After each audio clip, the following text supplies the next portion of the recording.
Hello, everyone, and welcome to the Oceanside Coastal Neighborhood Association. I'm Kevin Ham. I'm on the board.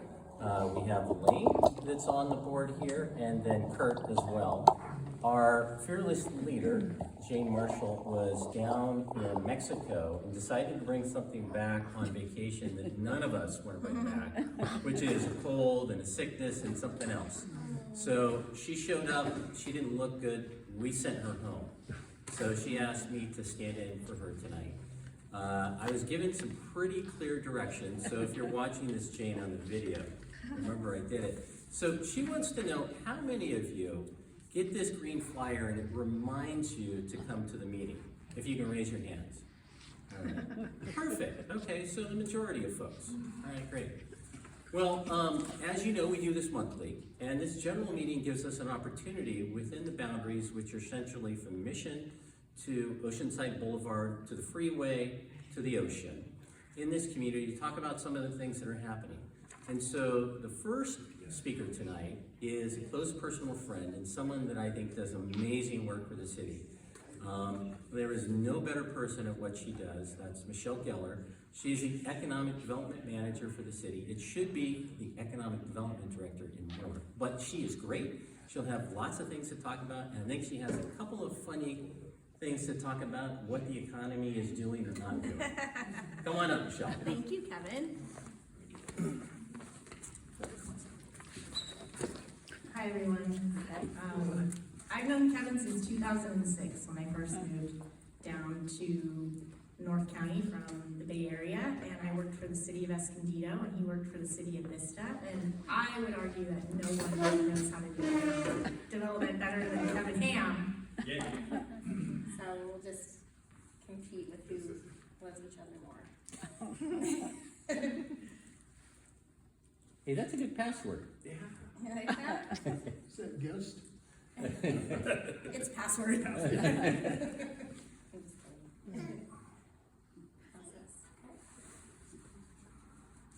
Can you all see that? Can everybody see that? Okay. You can take that one, there you go. So thank you very much for having me. This is basically, oh, thanks, Kevin. This is just an update in economic development. I'll have a slide a little later that will talk about what exactly do we do in economic development. But we really try to stay on top of the business climate, the economy, the jobs, the things that kind of make Oceanside's quality of life improve over time. And I mean, anyone who's been here, over the last 5 years, 10 years, 20 years, you know how much Oceanside has changed. And I hope that you think it's changed in a good way. So in Oceanside, we have about 2,725 brick and mortar businesses. So that's your traditional restaurants, retail stores, and then approximately a little under 2,000 home-based businesses. Total, we have about 8,000 business licenses, and that includes businesses that are located outside of Oceanside but do business here. They're required to have one. So the majority of our largest employers here in Oceanside are actually public sector. So that's City of Oceanside, North County Transit District, San Diego County, but we do have some business clusters that are listed up here. So healthcare and private sector, as you're aware, we have Tri-City Hospital, which is a large employer here. We have the new Scripps facility on Jefferson that opened a couple years ago that brought, probably 150 great new jobs to Oceanside. Biotech, Genentech has a very large campus here in Oceanside. Gilead is sort of in transition. Unfortunately, Gilead announced, maybe it's been about a year now, that they are moving most of their operations to Foster City from here in Oceanside, and they're keeping the Kite Pharmaceuticals. They'll still have a small segment, about 150 employees making medicine there on site. So that's never a call you like to get as an economic development manager for a city, like that a very large employer is leaving, but it had nothing to do with the climate in Oceanside. They're moving to their Foster City campus. It will be interesting to see, they had previously purchased about a 27-acre site next to their campus for expansion. So it'll be interesting to see. Industrial land is at a real shortage right now, so in some ways this will be an interesting way to maybe get some even more larger employers. Action sports equipment manufacturing, so we have Hobie, which has been based here forever. They actually moved most of their manufacturing down to Mexico a couple years ago and got bought out by a private equity firm, but still wanted to keep that Oceanside name, and so they do have a headquarters and employees here. So food and beverage manufacturing, so we have Suja juice and a lot of different Oli Salumiera and breweries, wineries, and then tourism, of course. So when the Hyatt Resorts opened in 2021 downtown, that really transformed Oceanside's place in the tourism market, and we are now very well positioned to be competing, even with Carlsbad and other places that used to kind of blow us away in that area. So the Economic Development Division, I put the California flag up here because it has a bear on it, and bear is an acronym that we throw around a lot in economic development, which stands for business expansion, attraction, and retention. So everything we do is to keep our businesses happy, staying here in Oceanside, to make sure that when they want to expand, if they want to expand, they do it here in the city. And then we also want to attract new businesses into the city. So in my division, it's just myself and another person. We are a small but mighty crew. We provide all types of assistance to businesses. You'd be, I wish I could think of the most bizarre request I've ever had from a business, but there's no 2 days are alike in economic development. So we serve as a liaison as well to development projects. So if, say, a company is expanding and they have a project in the pipeline and they're not sure where it is, or maybe there's a little bit of a holdup, or maybe there's some confusion, then we will go and kind of help them navigate, I don't want to say the bureaucracy of City Hall, but sometimes that just is how it is. Site selection, so we subscribe to the commercial multi-listing service, and we can look up available sites for businesses to move or expand. Marketing and outreach, we have an e-newsletter. If you go to our website, and I'll list that at the end, please sign up for our newsletter. It will give you every month the new businesses that are opening, new things coming online, and partnerships. We could not do, with only 2 people, in a city of 180,000 people, we couldn't do our job without our partners. So we partner very closely with the Chamber of Commerce, with Main Street Oceanside, which activates downtown. They do the farmers market, the sunset market, a lot of events downtown. Visit Oceanside, responsible for our marketing, tourism, bringing people to visit Oceanside, and then our regional partners like the San Diego North Economic Development Council and Mira Costa College, Cal State San Marcos. So we're a very congenial crew up here in North County. We all work really well together. This is probably a little tough to see, but this is our current situation with regard to sales tax. So fourth quarter of 2024, the last October through December. And this is not gonna come as a shock, but things are looking pretty flat in comparison to the same quarter the previous year, and unfortunately actually down in a few areas, but this is common across most cities right now. But in fact, I'd like to point out that Oceanside in restaurants and hotels is actually up over the same quarter the previous year, which is quite remarkable. No other cities are really seeing an increase there, and I think that's a testament to Oceanside really becoming like a food mecca, a food destination. I'll be out and see people from Rancho Santa Fe coming and eating at Dijon Maro, or so it's pretty great how Oceanside has really positioned itself in that space and have really amazing chefs come and open restaurants here. This is just kind of interesting to see the top 25 sales tax generators in no particular order. This is alpha order. Notice CarMax. So CarMax is the pre-owned car dealership, and the city made an incentive deal with them. It's been probably about 5 years now, to entice them to come, because Oceanside had always kind of lagged behind in sales tax revenue, behind, say, Carlsbad, that has an entire auto park, or Escondido that has those sales tax generators. So it was a good call, because now they're in our top earners. And then of course, Nordstrom Rack is on here. Nordstrom Rack just opened about a year ago and is already in our top 25. So that was a great attraction too. This is just kind of to get a picture of, like, the city, we come when you call 911, we fix potholes, we provide parks and infrastructure. Well, this is where the money comes from. Most of it comes from property tax. You can say over half of it comes from property tax. And then the next is the sales tax, which is a more volatile source of revenue, but so far Oceanside has done very well in that space. And then Measure X, which I'll talk about in a minute, transient occupancy tax, or TOT, which is generated by the hotels and the short-term vacation rentals, and then a couple other sources, like the $1.5 million we get from Ocean's 11, which is unusual, but great. Not a lot of card rooms left. So Measure X was approved, as you're aware, for renewal by Oceanside voters this last election in November. It renews in 2026 for another 10 years.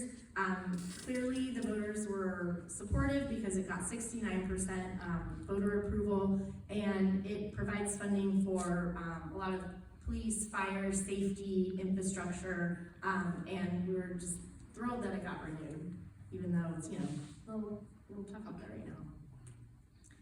So now I'll get into some public projects that have been completed over the last year or so. So beachfront improvements phase 1 has been completed. New restroom and police substation down there. If you've seen the nice landscaping, the palm trees and the stairway, it looks really good down there. So beachfront improvements phase 2 is underway, kind of on the back end.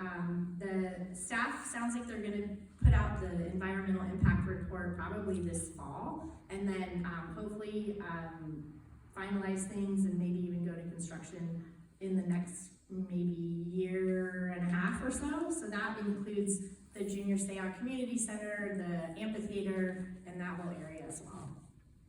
And there will be lots of public engagement around that whole project. Reed Beach, I won't get into this too much because my friend Jayme Timberlake is here to talk about this next. Fire Station 1 was just completed this last summer, right across from City Hall. Greenbrier Village is an amazing affordable housing project with 60 permanent housing units, and it has support services on site. And this is a really great project that just opened right near the Sprinter Station. Citywide fiber optic cable installation is occurring all over. If you go to oceansidefibercity.com, you can see the schedule, and they're doing their micro-trenching to ensure that we all have really reliable broadband around the city. Coastal Academy High School, they purchased what was a county building out on Union Plaza Court, and they're having their grand opening on May 9th, so that's a great activation of that space. Miracosta College has done a huge expansion on their campus. 6 new buildings. They've got a new kinesiology building, nutrition building, STEM buildings. It's really great. I think that everything will soon be done, and happy to organize tours. They're really excited to show it off there. Front Wave Arena, I would say the most amazing thing that happened in all of 2024, or for a while, probably since the beach resorts. The front, who's been? Nice, okay. It's a 7,500 roughly capacity sports and event arena that is the home of the San Diego Soccer's indoor soccer team and the San Diego Clippers, which is the G League of the NBA, the Clippers NBA team, and then I believe just announced, and shoot, I forgot the name of the indoor football team that is now going to be housed there as well. Nordstrom Rack, as I mentioned, just opened in Pacific Coast Plaza.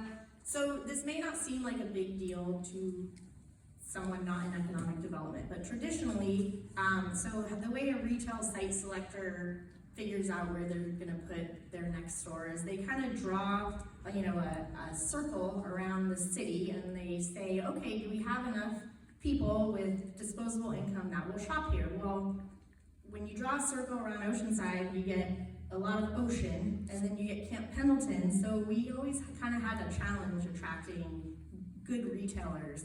But Oceanside, I think, has raised to the level where now site selectors are seeing those limitations and still deciding to choose Oceanside, and the stores are, meeting the expectations. So this is a big win for Oceanside. Can I ask you a question? Yeah. Do you go to, do companies ever call you or, you know, because now you can say, hey, we got Nordstrom Rack, we just opened a Home Goods. Right. Yes. So do they look at that and say, hey, if those two stores have gone in, maybe it's a good place for me to go as well? Absolutely. That's totally how it works. Do you contact stores, other stores, I mean, So the city does not own or control the shopping center. right, So what we typically do, our strategy is to have really good relationships with the commercial brokers who actually do have to lease out these spaces. And through that, we can, while we can't, you know, force anything, we can at least guide them. A lot of times they'll come to us and be like, hey, what do you think would be good there? Or kind of float some ideas. Do you think this would work? Do you think this would work? And influence as much as we can to get quality users in the spaces. That's our approach, just because we don't unfortunately control it. So this is, I think I skipped over a slide. Now I'm going to get into private new businesses. In South O, the developer Fabric Investments built 18-unit kind of adaptive reuse, mixed use project called The Flats. And that's just right here, not here, down in South O. And it's quite luxurious. I think the top floor, 1,000 square foot apartment rent is about $5,000 a month, which, you know, for Oceanside to get those kind of rents is pretty remarkable. On the ground floor is Miranda, which is a wine bar and then also a Pilates studio. This Arroyo Verde retail center that recently opened is near the Front Wave Arena, and this is kind of one of those examples of how something like a sports arena can be an economic driver and really activate all the retail and restaurants around it. This is now back to downtown. There's some additional new stores. I think probably you may have noticed that the Spring Hill Suites is under new ownership, so what was Hello Betty is now the Surf Club, I think it's called. They rebranded.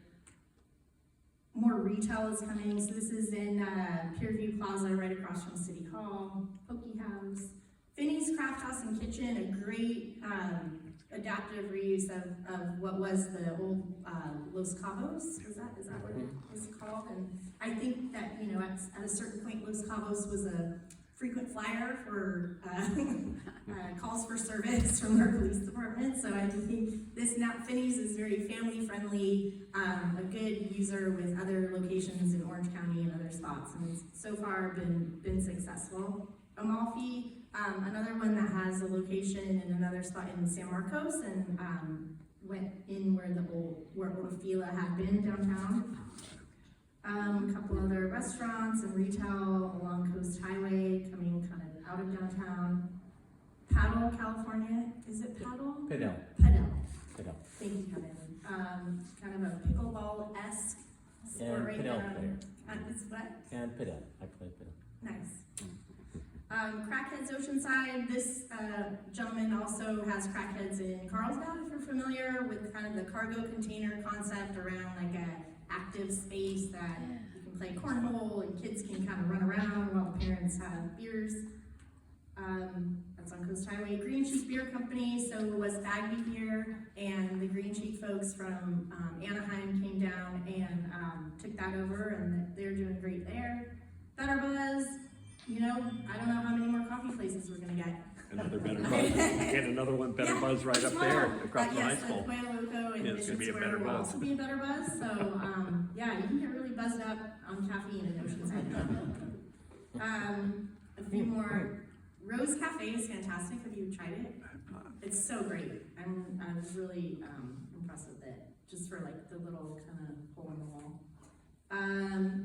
Freeman Collective in South O at Vista Way and Coast Highway, also by Fabric Investments that did the flats. Great users in there. They have this really great knack for finding quality users that aren't corporate, but they maybe have like maybe one other, two other locations somewhere else, and they've done really, really well. 24 Cents, this is kind of what I was talking about the chefs that opened this restaurant, I believe were at Addison or They like were these at Addison, really yeah. like Michelin star, quality chefs. So they opened 24 Suns. It's on Mission Avenue at Copperwood. It's like, where you get your windshield replaced. It's like this weird center. Where Arenas was. You would never expect, yes, Yeah, to Arenas have in this Germany. like amazing restaurant, but it's pretty great there. Urbane Cafe, Torrid. These are more of the corporate, strip center users, but still like great sales tax generators. Joy's Dumpling House, 85 Degrees Bakery, which is a Vietnamese bakery kind of chain. Good. Municipal is a athleisure brand, kind of a Viore competitor that Mark Wahlberg is a partner on, and the Times building where they located their headquarters, actually about 20 employees. It was the old North County Times building, and they did an amazing, redevelopment of that space. It was they pretty much gutted it and redid it, but they kept a lot of the kind of the vintage elements of it.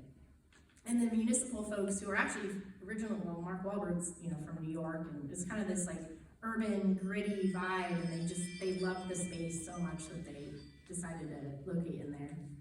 Home Goods opened last week. Wednesday. Very exciting. Where's that? It's over by the Nordstrom Rack and Pacific all that, and where Coast Plaza, Walmart yeah, is. it was the Bed Bath & Beyond. Oh, okay. Yeah, like Great. that, yeah. South Hill Bungalows, which is, this is the type of project I love to see with the kind of the old motor lodges that are, tend to also be kind of attractive for folks that need a lot of calls for service, and they redid this South Hill Bungalow into this very cute boutique hotel, and get to charge like, $400 a night now instead of by the hour. Exactly. Adobe is a home goods. A couple more cool restaurants. Slick City Action Park is like an indoor kids play area next to the Aldi. Odie's Pizza is coming to downtown. It's one of the guys who founded Board and Brew, and it's sourdough pizza. So now we'll go into some this is a couple of notable expansions. So Genentech has invested in the last few years $450 million into their campus to build new facilities to make more medicine with like a lot less space and a lot less water and just a way more efficient processes. So they should be celebrating their grand opening of their new expansion by the end of this year. Is it attached to the same campus? Yeah, Okay. it's all in the same spot. Hydronautics also doing a very large expansion, basically putting on like 16,000 square feet to their existing facility. They do membrane technology. In fact, we use them at our water treatment plant. Right. Great local business. Titleist Performance Institute, TPI, has been out in the RDO Tech Park for a long time, but kind of on the DL. It's like if you know, you know. But they just invested a bunch of money into a huge expansion there, and it's not quite done yet. But once it's done, I think they're going to do a big, blitz about it, and it's really, really cool. If you're a golfer, like this is the place you want to go, and they'll do like custom fittings and then entice you to spend thousands of dollars on golf equipment. All to Oceanside, so now we're getting into kind of residential mixed use, is right across the street from the Chamber of Commerce. It was the main attraction, which I believe was the last strip club in Oceanside to be now redeveloped into residential. So it's 308 apartments. Are they full?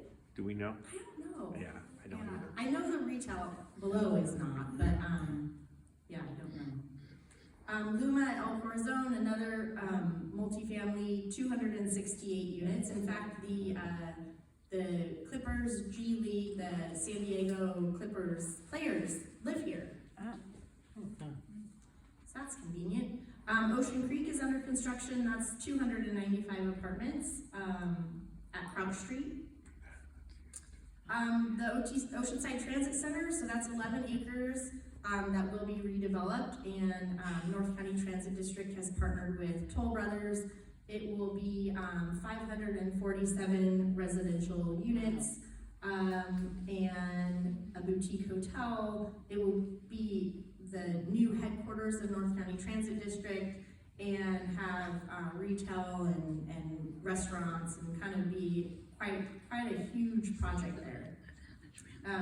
They are currently, they haven't actually submitted plans, but they're working with staff and doing community meetings, and you all are very familiar with that. Just leave that alone. Madera Neptune, which is where the Motel 6 is on Coast Highway, is going to be mixed use with about 360 apartments.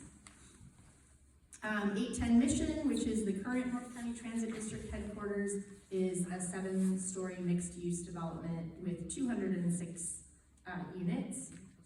801 Mission, so this is, let's see. Is that Chase Bank? Or is that the other? Oh, yes, yeah, this is the H.G. Fenton project. So this will be 230 apartments with 5,000 square feet of ground floor commercial.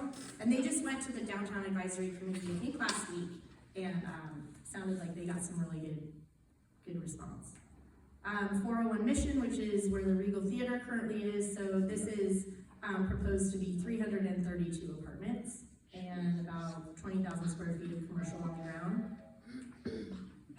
712 Seagaze kind of pivoted. They were going to be kind of regular market rate, and they ended up switching to 100% affordable, and it will be 300 square foot micro units, 179 units. Micro. 180. Mini micro. Mini micro. With I want to keep you Smaller on the than track. that. Thank so- you. I'm almost done. Okay. Ocean Camp is still on track. They're still working through some aspects of the commercial side with the wave pool and the retail. North River Farms, I don't know if anybody's driven out there lately, but it's coming out of the ground. There's definitely a lot of progress out there, which is 395 single family, or sorry, not all single family, but 395 units total. I looked online, looks like they're starting in the million and change and go up to about 1.5. They're already selling units. The Go Side electric vehicle shuttle is still tooling around downtown Oceanside, and I think we have enough funding to get us at least through the summer. Looking for grant money, hoping that Sandag will come through again, but it's been a really popular program. The Oceanside Cultural District, which Jane Marshall, who you know is very active in, is alive and well and actually getting a lot of momentum in having our cultural district, which is kind of in the core of downtown, that includes Museum of Art and other, the theaters, getting it really highlighted in the state and with maps and signage and things like that. The CEA, as you're aware, the city adopted this community choice energy initiative, basically provides alternatives to utilities customers where you get your power. Innovate 78 is a regional economic development initiative with my colleagues in Carlsbad, San Marcos, Escondido, and Vista. So we all work together, we don't compete with each other, and the whole point is to just raise the profile of North County in general. We are in the process of the very tail end of a comprehensive general plan update. We have some elements of our general plan, specifically land use and zoning, haven't been updated since the 80s, so this is an important aspect to Oceanside's future and being, thoughtful about development. Michelle, who's running that since Russ took off? Sergio Okay. has it now. I think they're hoping to, hire people to offset that. Yeah. Thank you. Yeah. And that concludes my presentation. This is my contact information. Please don't ever hesitate to reach out if you have any questions. Go to our website, sign up for our e-newsletter, and I'm happy to answer any questions. Yeah. Really short question, probably unanswerable, but do we have any idea about what's gonna happen with the end of the pier? Yes. So they are finishing up, just kind of taking a look at all the damage, and we should be going out for RFP for a contractor to rebuild it pretty soon. It's, imminent. Just the base structure, not anything on top yet. We don't know. Yeah, I don't know how that will be. I don't know the timing on all of that.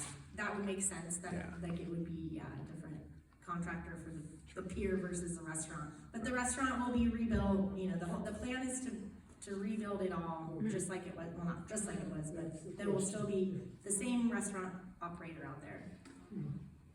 Yeah, I heard that there's about $17 billion in damages, is that correct? I don't know, That's sorry. what's I don't been have that coming out number. of this, out of the city. But I think we posted the report online, if I'm not mistaken. Yeah, So that's if you're- the number that I got if you're from them. interested- My next question is, was that fire insured?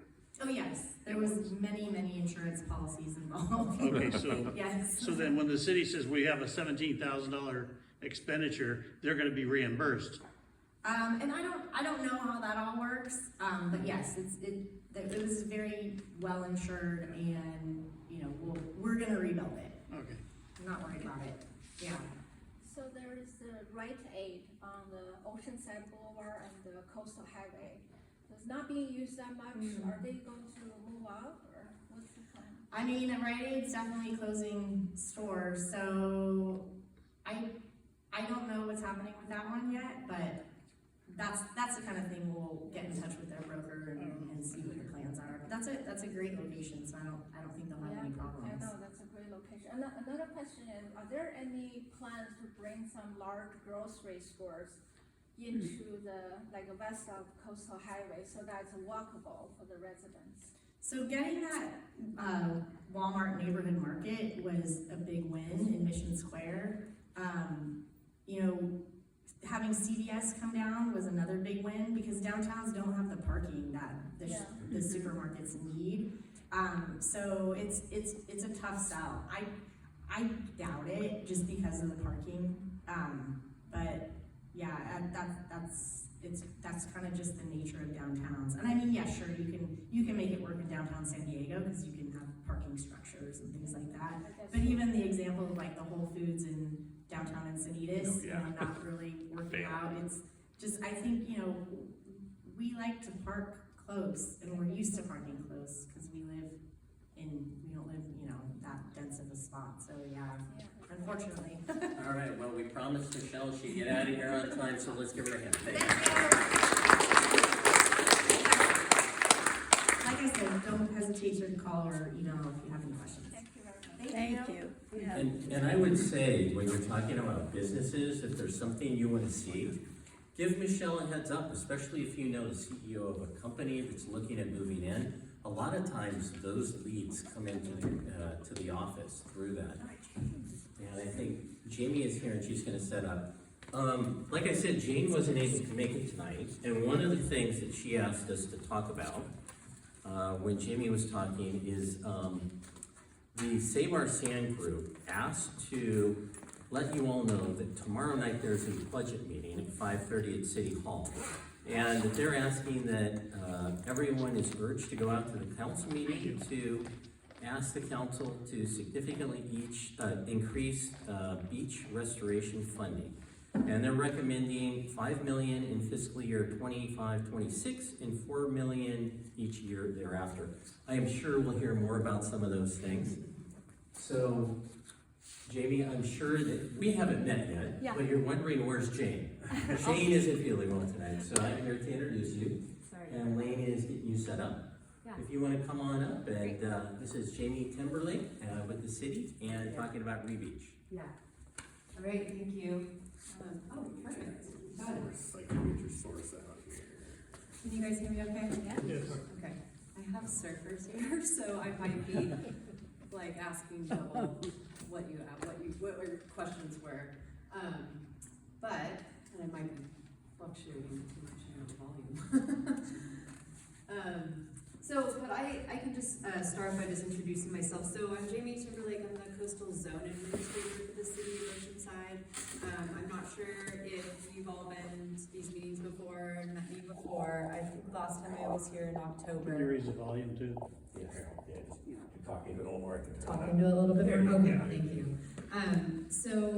My role at the city is to build coastal resilience. So it's not just to restore beaches, but also to kind of begin the process of making our coastline resilient from the top of the coast of our city to the bottom. So there's a lot of work to be done. And I just want to say that up front because, in 2006, when I was out of grad school, just really looking to get into this work, it would have been great if the city hired me then because the city of Oceanside really needed a coastal manager a long time ago. There's a long history of kind of coastal mismanagement, if you will, in Oceanside. And so we're really seeing the effects of like a lot of that effort. And so right now, you can see our beaches are dwindling in terms of dry, sandy beach space. They're not as walkable as they used to be. And that's really the result of just decades and decades of kind of not really paying attention to it, if you will. But, I'm here to provide the positive aspects and the things that are coming forward from here. Yeah. So I think if I just go like this, it should cast. Let me see if we can get it here. Come on, baby. It should cast. You know how you do that? Yeah, but it wasn't, so that's why it was done.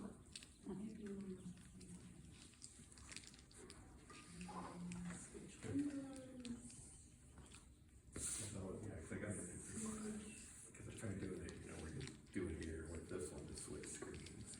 And then you can, Oh, second screen.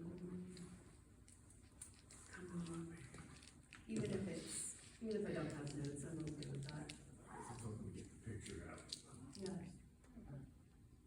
How did Michelle's work? I don't. Michelle, she just has that touch. Yeah. Yeah, I'm definitely not a tech person, but how about if anyone has any upfront questions about the coast, you go ahead and ask me now.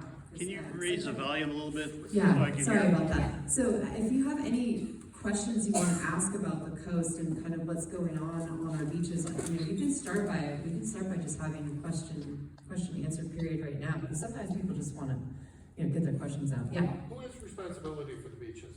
Who's responsible for the beaches? So in Oceanside, the city owns all of the beaches. In every other city in Southern California, almost every other one, the state owns portions of the beaches. And so the city of Oceanside is pretty unique in that way. Okay. Is the sand replenishment project approved fully, or does it still require additional approval before it can be triggered? So there are a number of projects we're working on, and the Re-Beach Oceanside project is a sand nourishment and retention project. So it's coupled with retention as well, and I'm sure we'll get it eventually. I could also email it to you if you'd like, but we can talk about that one in detail tonight. But it is not approved. It's approved by council, and it's approved to the level until we are shovel ready. So we have the contract approved, we have the funding for it, but we don't have permits to implement it yet. We have to go through all that, and we're kind of in that process. We're beginning that process right now. Who do you think got permits from? For the entirety of the Re-Beach Oceanside retention project, sand retention, sand nourishment project, the permits need to come from the Army Corps of Engineers, from the Regional Water Quality Control Board, the Coastal Commission, and then we need approval from NIMS and NOAA. So how long do you And think who are that they? would take? So right now, we're working on doing the environmental impact report and environmental impact statement. We've just started that process, so that's the state CEQA and federal NEPA. That's the process that we need to go through to be environmentally compliant and make sure we're accounting for all the impacts and trying to use best management Or practices. something, maybe it's one low on use. It should be, it's what I was I saying. don't know. I know where it's. No, here we go. Well, that's not it. I'm just trying to get your screen up. Weird. I don't know why it's up. Don't maybe shut it down and It should have. shut it down and start over again. Okay. See what happens. Is responsible for all of it. Why do they need permits? Any other questions? Yes, in the back. I think you had a hand. Yes. Yeah. You mentioned they've already secured the full funding for this, because I know it's millions, not tens of millions of dollars. The construction funding has not been, we've not found the funds for that.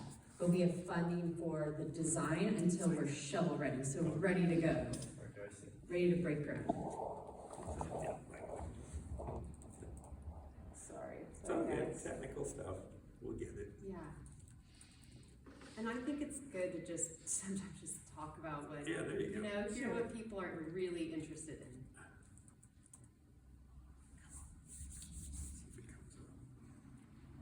Just do it from here. Everyone will be like, binoculars out. So Jayme, what's the impact on the harbor itself with regard to the sand and the buildup there? So the harbor is a really interesting, difficult structural problem that we in Oceanside have to experience every day when we're coastal. Because what the harbor, so the boat basin was built in '42 during the war and kind of under duress, and so not with a lot of thought on how that boat basin may impact the shoreline around it. And so when it was built, there's clearly a very large breakwater that protects the harbor. So not only was the harbor built in an estuary, which is a sand source, a natural sand source for our beaches, but it was also built with this huge breakwater. And so anything that still comes out of the Santa Margarita River gets caught on that breakwater before it moves down our shoreline to Oceanside. It's that one. I'm gonna do, That first? Okay. I'm gonna do duplicates. So the reason the harbor gets dredged every year is because sand accumulates on the edge of the breakwater. There's a very large, what's called a fillet or sandbar that extends on the north side of that breakwater. And then because it extends all, very far out and the sand fills in right there, the sand can only fill in so much before it begins to migrate around the breakwater. Once it migrates around the breakwater, it's in a current and is picked up by waves, but then eventually, as it turns the corner of the breakwater, the water settles out, and so the sediment falls out of suspension, and it drops right in our channel. So every year, the Army Corps of Engineers comes and takes out the sand from our channel. That's really the whole project. It's not exactly about putting the sand on the beach. It's about getting the sand out of the channel, and we just happen to beneficially reuse that sand and put it on our beaches. Thank goodness, because otherwise, we'd be in a really dire straits on our coast. It is not liking this, so. I'm sorry about that. This is the last one I use this one too, but let's just keep going like this. Yeah. So how long does the Army Corps of Engineers have to continue dredging? Because I understand it came out of settlement in the '60s. Is it indefinite? Really? Indefinite. Mother Nature's taking care of it. Yeah. It's an operation and maintenance project, so those are well known to be continuously funded. There's usually, some work plan items that are competitive, but in this case, in the case of operation and maintenance, it's often not really a question. You need a navigable harbor, especially one that we share the mouth with the federal government on. So it's kind of not a problem to get funding for that project. Yes, They have the dredging going on right now, correct? that's correct. How far south are they gonna let the sand go? Yeah. So the changes of the dredging have been really interesting. So for many decades, like I said, we kind of have a long history of a little bit of mismanagement or not understanding coastal. I've noticed for the last 40 years since I've been here. Just a little bit. And I've been here a while too, but and so it's just it's a disappointment, but we're working through it now. So one of the things that the Army Corps of Engineers has always done is taken the sand out of the channel and then placed it around North Coast Village so that they can get their pipe around there. They need to have it above the water. And then they just fill in North Strand area. which is easy for them. It means that their contractor can get going on to the next job. But their primary placement area is actually right around the pier. They need to be bringing the sand between Surfrider Way and Tyson Street Park, and that is their primary placement area. They do have a permit to place it all the way down to Wisconsin if they could get down there and stretch it down there. But like I said, that issue with the pipe needing sand to sit on is always the constraint that we have every year. So, stop that, wing it by hand. Okay, well, let me see if I can, do you want me to just try maybe one time? Pause real quick and see if I can figure it out. Alright, you play. Just because I know.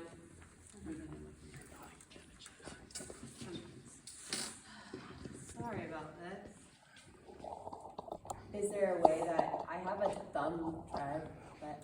I don't think that goes in here, that's the Okay. problem. I mean, this is, you know, I'm lucky to have HDMI, and I just have to search this to get the HDMI feed, which it did right there, because that's how we had it up. With Michelle. But it was like blacking out on your screen when it did it, so I don't know if there's something funky. Maybe that. Tyson is only, Tyson is just right Are you getting to stay on your screen? No, they're not taking it down to Tyson. Anyway, that's what I thought, maybe it was a power issue, but. No, they're taking it to the, It's ready to go. around the pier. which is the Strand, yeah, beyond, okay, that other area. Yeah.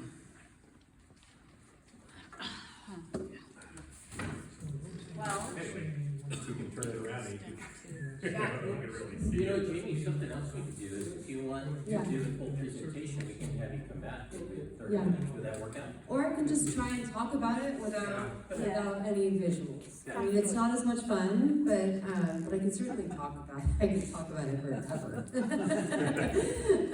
Do you have another question? Go ahead. Okay, Yeah. on the SOS that they have going on for the last few years, Yes. they're settled on the program that was developed in Australia, from what I understand. Is that correct? Okay, well, that's a great question. So Save Oceanside Sand is an advocacy group. So Okay, they but don't run that project. I understand, but the does. city, Okay. the city is contracted, I believe, with the people in Australia Yes. to, because there were 3 different companies that were looking, and Australia got the bid, from what I understand, and that was about 2 years ago. So now, they're in what phase on that? They're in the development phase, or Yeah. they're the planning stage, or what? So that's a great segue, and I'll just start there Good. with talking about the Rebeach Oceanside Sand Nourishment Sand Retention Project. So, super brief history. In 2020, the city started to recognize the loss of sand on the beaches. They It was- recognized it in 81, that's when they were gonna do groins. That's the 40 years ago. Yes, that's an Army Corps. That was an Army Corps effort. That's still underway. It is underway, okay, good. Yep, but so basically with the Army Corps not coming through, the Army Corps really did admit fault for having some of the impacts on our beaches. And so with the Army Corps not coming through, the city said, you know, hey, we're done, we're gonna take this into our own hands and figure this out. So they did this feasibility study, it lasted about a year.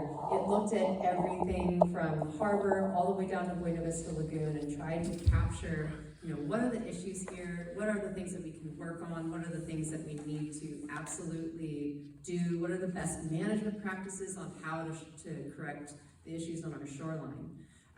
So after that year-long study, they came up with like some big high-level conclusions.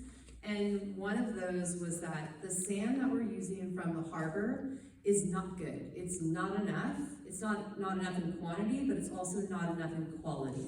As you can see, if you drive down there tonight, you'll see the turbidity is really poor in the water. And that's because the sand is really fine grained. So it stays in suspension for a long time. And when it stays in suspension, it doesn't want to settle out. It wants to just go with the current, go with whatever wave direction is happening at the time, and or go offshore. And so we have a lot of loss just from the fact that we're moving this fine-grained sediment. So one of those conclusions was we need to find a better sand source for renourishing our beaches. The other conclusion from that feasibility study was that we needed to figure out a way to retain the sand. So one thing that's unique about Oceanside is, yes, we own all of the beaches, but also we just have beach. We don't have coves, we don't have points, we don't have reefs, we have nothing. We have no topography, it's a very straight coastline. And so because of that, the sediment that gets into our system from either coming around the breakwater or from San Luis Rey, it wants to just travel off the shoreline. There's nothing to slow it down or to retain it. So when we place it, even when we spend millions of dollars, like with the sandbag project, we place it and it leaves our shoreline within a couple of years. Other cities have had a lot more success with sand nourishment only projects versus Oceanside does not. And so this sand retention need is really, it really is important that we change our topography before we put lots of sand back on the beach, or we're gonna lose it. I mean, that is a, How do you do that? it's a question. So, yep. So one method of doing retention is these thing called groins. We have one. The South Jetty is a groin. It's not the greatest word, but really what it does is it reaches into the current and it stops the flow of sediment from going either north or south. And so the South Jetty groin actually holds Harbor Beach in where it is. So if you see Harbor Beach, that's not been nourished since the 60s. There's been no sand put there since the 60s. Doesn't need to be renourished because the sand gets retained by the groin. So in 2021, the city proposed doing 4 groins, trying to pilot what's called a pilot project, pilot groin project. It did not work out well for Oceanside at that point because groins retain sand at an extreme amount, and Carlsbad and the rest of the region got nervous that we were going to be retaining sand on our shoreline and they were not going to be receiving that sand. So they wrote resolutions against our project.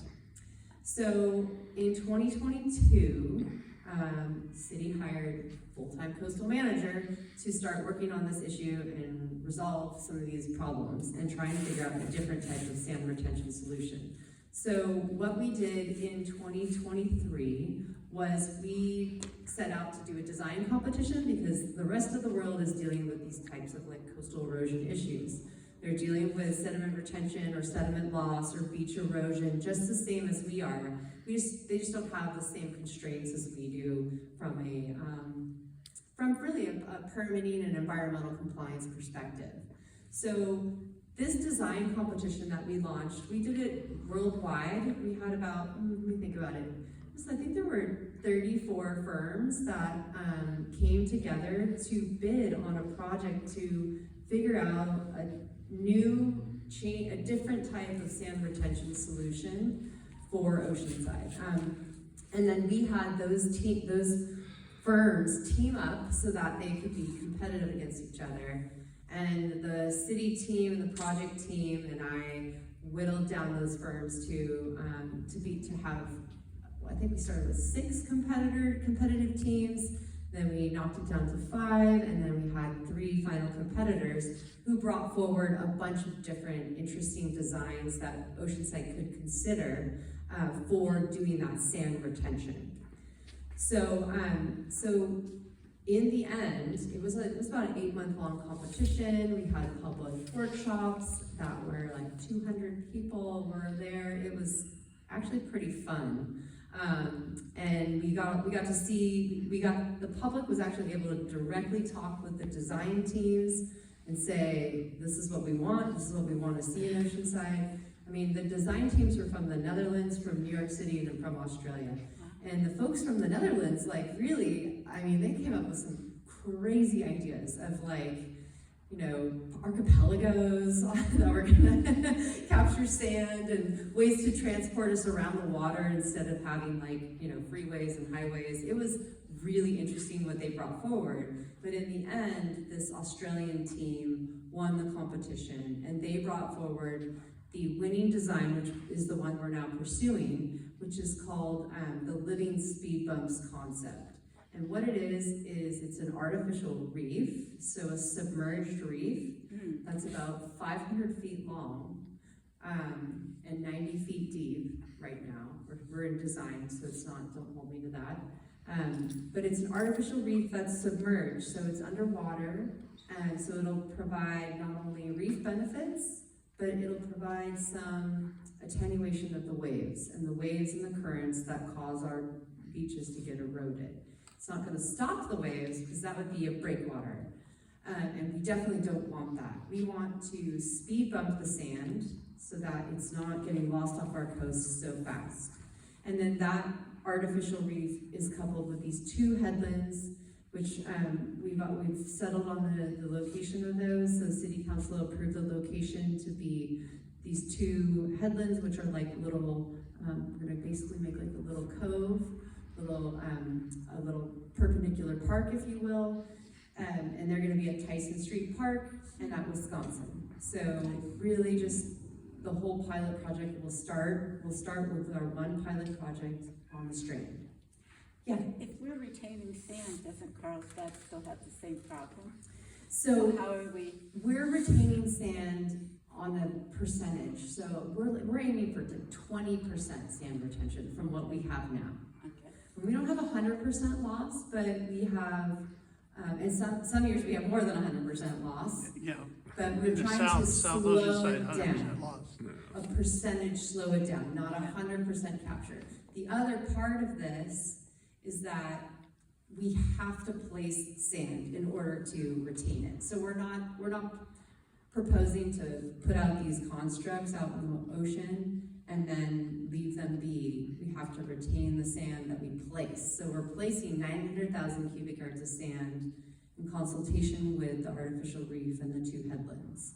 And so that's the other big difference, is that the city, through this Free Beach project, is committed to keeping sand on the shoreline by making a beach nourishment program that looks to have a better sand source so that it can stick around longer around these construct areas. And that just makes sense. It's more efficient, and it's more, it's better bang for our buck, for your buck. So that's from like Wisconsin up. What about like Buccaneer? Right, so this is a pilot project. It's really novel, really new. I would say that, I've been told this is not gonna work. You'll never get it passed. However, I have some good news, and I'll save that for a little bit and save that for a little later in the presentation. But this is novel, so we need to study it, make sure we're doing it right, make sure it's not having negative impacts. So it is because we are piloting the project, but once we prove that it works, we can implement it in other areas in Oceanside. And the region is actually very interested in it too. So other places, Carlsbad's interested, San Clemente's interested. They're asking for presentations to understand if this could work in their coastline too, because like I said, we're not the only ones experiencing beach loss. We're just hit one of the hardest hit. I'll pause for questions. Yeah. Okay, you said this in the beginning, you talked about shovel ready. Yes. You were talking about this project. Yeah. When is shovel ready, this project? Yeah, so right now, let's see, last November was when we finally decided on the location. So since November, what the project team and I have been doing is doing a lot of numerical modeling that is site specific. So trying to really understand what's the shape of the reef, how big is it, where's the rock that we're gonna get to form the reef, how much water is gonna be above the reef, at what point will we see it at any time. That wasn't in the original design by the company? No, just the concept design by them. Okay. And so we did get a lot out of them, but just the concept design level at that point. So now is when we're doing that refinement of design, and it's really important that we look at it very intricately. So we'll be doing this numerical modeling, And then what that produces are some iterations of the alternatives that we can use. And then what we're hoping to do is take those iterations and then put them into a physical modeling design. So we have physical wave pool. The year after? So it does take a little bit of time. It does take some time. So Are we talking 5 years? So it's probably, no, it's 2 years of study. Okay. And one of the good things that I want to make sure I get across today is that when people told me, and told the city, this is going to be really hard for you to get permitted and get it implemented. Who has the permit? The Coastal Commission's never going to give you the permit for this. Well, we've been working with the Coastal Commission from day one on this. They were part of our jury or our advisory panel as well. And the city just on April 9th received a grant from the Coastal Commission to continue doing this study and understanding how this reef will work. And we got a $1.835 million grant from the Coastal Commission. Great. So that means they're interested too. They didn't give us approval yet because we don't have the design completed yet. Yeah. But it is a good indication that they see this as a benefit to not only Oceanside but to the region. So we're really looking better. I was gonna say, sorry for the computer issues, but Yeah. why don't you take about 4 more minutes, ask more questions? We want to keep you on time and be in keeping with the time we said you'd be Yeah. here and everyone else. So for 4 more minutes of presentation and questions. Okay, no worries. Let me just see what I can possibly get to that's like really key. These are all on the rebeach.org webpage. So, and they're all on the Coastal Management of Oceanside page as well. So a lot of this you can get from there. Yeah. Yes, no question. Have you been to Gold Coast? That's a great question. My family and I went there last summer. So we went to the Gold Coast really to check it out. I'm a surfer, my family surfs, so we just said, why don't we just go see how these things work? Because the project that we are doing in Oceanside mimics a successful project that just went through a cyclone, by the way. Cyclone Albert, I think it was. And their beaches stood up to a cyclone. Yeah. So, and we went there, and you can still surf all around the reef. You can surf on the reef and all to the south and the north. Did not have a negative impact on surf. So once the project, where you have the 2 headlands here, then you would piggyback one, whatever the appropriate distance south, and then farther south as it goes, I would guess would be the simpler way to do it. Right, so the question is like, how do we implement more of these in Oceanside if they're successful, right? Yeah. We'll say a big if, because we still need to prove that they're successful. So what we're doing is we're getting our environmental compliance documents ready to be able to do that easily. It's called a programmatic EIR. It means like, we'll do this one first, and then we tee it up so that we can tier off of that environmental document. Right. Environmental impact reports, I mean, they are, you get a bunch of stacked up documents that are about that high for one project, and that's probably what ours is going to look like. So you don't want to do it 3 more times if we wanted to do 3 more or 3 more reef projects. So we want to do it one time and then have amendments to those environmental documents. And that's a strategy we're using so that we can. It would be, I would think you just build the next headland and then fill it in and then jump down to the next, rather than starting at the south end and coming north. Right, yeah, because the council selected the location to be at Tyson Street in Wisconsin. But I did want to answer your question about Buccaneer. So there are a number of other projects that we're working on that aren't re-beach to implement just the basic sand nourishment project. Like I said, it's not ideal because we don't have sand retention, but you can see we're in dire straits. We need to get some sand on the beach regardless, even if it doesn't last that long. So the city is in an agreement already with Sandag to work on their Regional Beach Sand Project 3. That feasibility phase is wrapping up in June, and then they'll be moving into the design phase sometime between June and January. And then because they've done these projects over and over again, it shouldn't be too much longer, but we're still talking 4 or 5 years before we see substantial amounts of sand put on the beach. Yeah, like I said, I wanted this job in 2006, I got it in 2022. But if I was here in 2006, man. I was a young man when I moved here.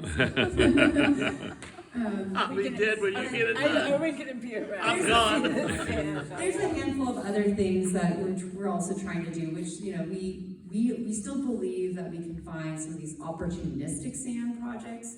You heard Michelle give a laundry list of all the developments. Some of those developments, I'm working with them on getting their basement material, which is sandy material that's never seen the light of day, but it's sand. Yeah. And normally it just goes to a landfill, but we now have a permit to be able to take that sand and put it on the beach. It may not be enough, it may not be substantial like these other projects, but it's something. And we're working with the next, probably the most closest one to doing that project that we'll be doing is with Buena Vista Audubon Society, because they're doing a restoration project on the lagoon. And we're gonna take that sand and we're gonna take it to our South Receiver site, which is right at Buccaneer Beach. All right. Yeah. One last thing. Yeah. Oh, you could walk out 75 yards and the water will be up to here. Okay. Right. So there must be a sandbar that has been created over the years from the Army Corps of Engineers blowing sand or bringing sand or trucking sand or however they've done it over the last 40 years onto the beaches going south of the public beaches. I'm talking about to the end of the city line. So if there's a sandbar there, why do we need to import new sand, keep getting new sand? Why don't we get that sand and blow it back, bring it back up, pump it up onto the beaches? That will create a deeper ocean closer in, which will allow us to have a beach instead of having the rising water that's sitting on the sandbar that we keep creating. I mean, what I'm saying is that we've lost our beach. We have no beach. We're really great on cobblestones, you know. But the thing is, Thank God for those, though. the thing is, if something like that happened, the rising ocean is not rising 8 feet, but it is in front of my house. Yeah. So the answer to that is when you do that kind of thing, it just all that will happen is sand from another place will move into there and infill it, and so you'll be kind of just coming out to equilibrium really fast. What you have to do is take the sand from an area that is not influenced by the current and the waves. And that's what those borrow sites are, that when we go dredge sand offshore, we're way outside of what's called the depth of closure, which means that the sand that we're taking from there is not going to get infilled, it's not going to impact anything else, it's not going to equilibrate. It's just we're taking it from one side, from a former beach, 10,000 years ago when the sea levels were way lower and it was an actual beach. We're borrowing sand from those relic beaches, but we can't take it from the nearshore area because it'll just cause that equilibrium issue and it'll just take sand from somewhere else. Well, let's end with that. Let's Like give your Jayme information. Jayme, thank you so much. You can tell that she's passionate about this and definitely has the expertise. So we're lucky to have someone on city staff. Thank you, doing Jayme. this. Sorry I couldn't What get you we're gonna do connected. is, we will make sure that we put on the OCNA website. If you can send that to Jayme, the presentation. Yep. We'll put it on the website, and then that way you'll be able to see it as well. Thank you very much for coming tonight. Sorry about the technological issue, but we appreciate you being here.